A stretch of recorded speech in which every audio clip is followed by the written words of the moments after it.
beach baptism testimonies. And so Caleb Lyons is coming. Come on, Caleb, come on up here. We're going to hear your testimony, and then what do we do, Pat? We're going to baptize them in the ocean. Because at the beach, you really can't hear more than about 10 feet away. And so the traffic sounds of the ocean drown out the sound of the testimonies, etc., and groups, etc. So we enjoy having these testimonies shared in our services, and we wanted to have you hear Caleb. So Caleb, tell us a little bit about what your life was like before Christ saved you.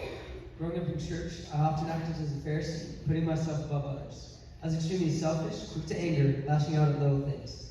Anger was a major sin in my heart, partially because of things going on in my home during that time. This led to a lot of resentment and emotional instability. A lot of this anger was let out on people at church or school. To me, nothing was more important than getting what I wanted when I wanted it. I was only able to see things from one perspective. Filled with pride, I was unwilling to be wrong. So then, how did God take that angry heart and crush it and show you your desperate need to turn to Christ? For some reason, I started reading through Proverbs. Oh! On April 26, 2020, I was hit with how horrible my sin was.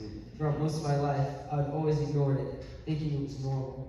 But when I realized how evil my sin was, and how much Christ had done for me, and how much my life needed to change, repenting of my sin, I began to follow Jesus. Christ had done so much for me, all of my life.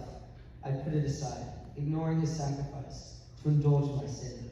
Christ died on the cross for my sins, enduring God's wrath, and rising on the third day so that I could spend eternity with him. Christ gave me vision when I could not see. When I was lost, he found me. When I spat in his face, he forgave me. Proverbs 28:5 says, "Evil does not understand what is right, but those who seek the Lord understand it fully." Wow, that's great. So what's your life like now that he's actually saved you and caused you to be born again? Since I became saved, I long to spend time with the Lord through prayer and time in the Word. I also served as VP of Campus Rep at my high school, our school's Christian club. Jesus fully changed my attitude on life and the people around me, gave me the strength to battle my anger and selfishness. Christ used my old life to give me an understanding of others who have not found Jesus and are not able to see. Jesus created a desire in me to spread the gospel without being afraid of what others think. Joshua 1:9 says, "Have I not commanded you? Be strong and courageous. Do not be afraid. Do not be discouraged, for the Lord your God will be with you wherever you go." Let's encourage Caleb.